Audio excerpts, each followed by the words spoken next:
So I'm just here just to bring you a really quick video about tonight's race, which this is a little bit after it, and it's currently now 11 o'clock or 10 o'clock here in the West Coast. So yeah, there you go. That was the second race at Darlington. And to say that this wasn't a good race would be an understatement, unless if you're just a really, really diehard Chase Elliott fan, which, by the way, he lagged a lot during that race. I don't know why people are complaining. He lagged during that race. I mean, honestly, dude.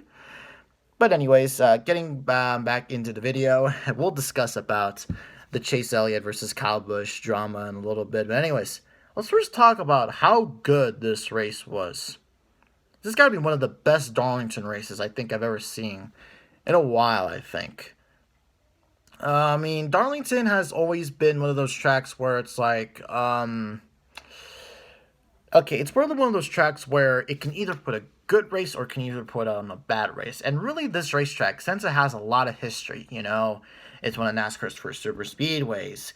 It's, one of NASCAR's best racetracks. And I have to agree, it is one of NASCAR's best. But the package throughout the years had really turned it into either a dull race or just a really boring race, and all that.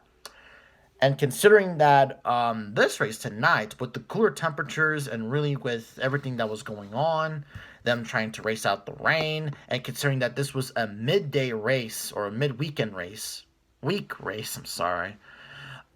This just made the race really much better, I think. So just to give you a little race recap, Ryan Preece started on the pole. He didn't really lead any laps, I don't even think. He didn't even make it to the line. Ty Dillon led a few laps. And then Clint Bowyer shot out of a rocket and was dominating this race half and half. I can't understand how good of a car Bowyer had.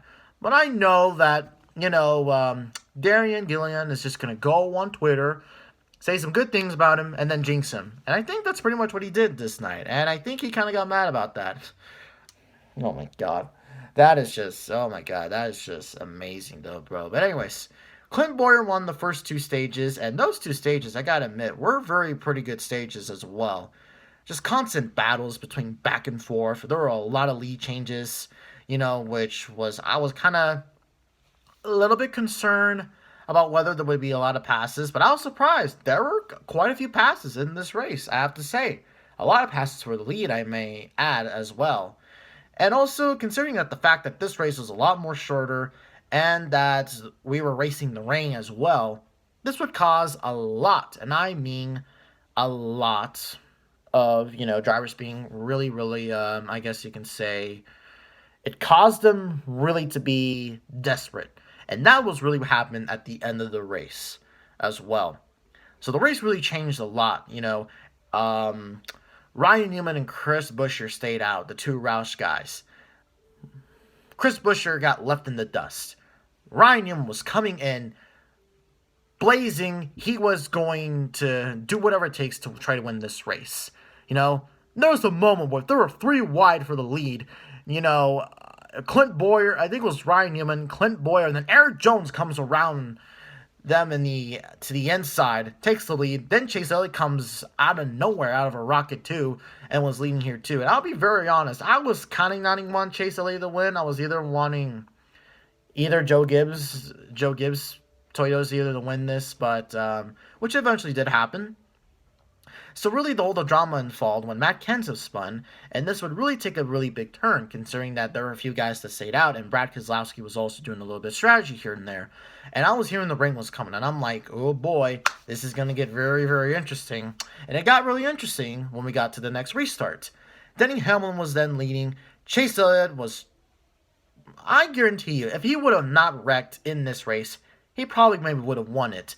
Either way, he probably would have gone at least as far to, he probably at least would have gone as far as whatever lap, until the rain came, because no matter what, the rain would have came. And then we get to the big controversy.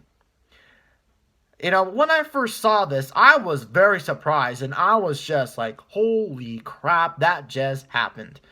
And that was only the second time in recent NASCAR history where this has happened. Joe Gibbs Racing driver had dumped Chase Elliott. Denny Hamlin had a spin at it, and now it's Kyle Busch's turn. And so really, so what happened was that Kyle Busch was trying to get in line with Harvick, and then Chase Elliott, was there. And what really seemed like happened was that, Kyle Busch tried to get into the hole, and then he accidentally turned Chase Elliott and pretty much ruined his day and pretty much ruined his night. Boy, man, that was...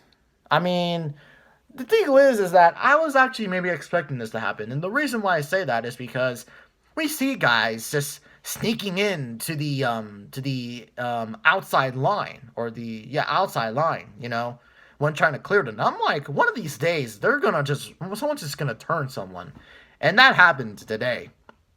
And all that. And there's just a lot of beef and drama between, of course, the Chase Elliott fans, because they're not going to stop until Chase Elliott retires, that's going to be for a long time and all that. But, of course, the Chase Elliott fans are going to be very, very, very defensive of their driver. And I would just have to pretty much say this. This was pretty much just a racing deal. No one was at fault, I don't think. Of course, Chase Elliott has the right to be mad. No doubt about it. Kyle Busch ruined his night. And Kyle Busch kind of ruined his night too. A little bit. As well. But wow, that was just one way to end a crazy, really good race as well.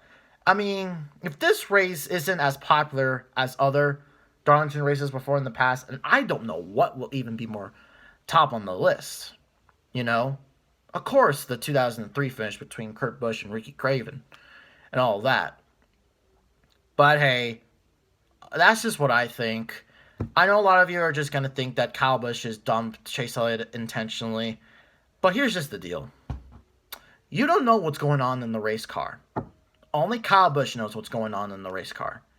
So if you're just going to assume something just clean and simple, then you really don't have a good reason to say Kyle Busch is F Kyle Busch this and blah, blah, blah. Which, boy, the Chase Elliott, Kyle Busch was really, really glad that we're in fans, because, oh my God, he would have needed a lot of security. Oh my God.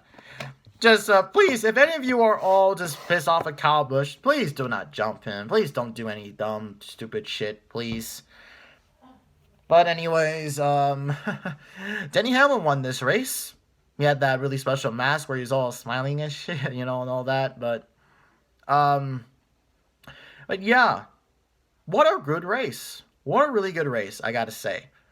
And also, if you're probably wondering what I think of the Sunday's race, I actually do have a video about Sunday's race.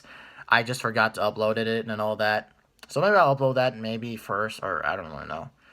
Anyways, that's just my thoughts and opinions on the Darlington race. I'm excited to see how things go.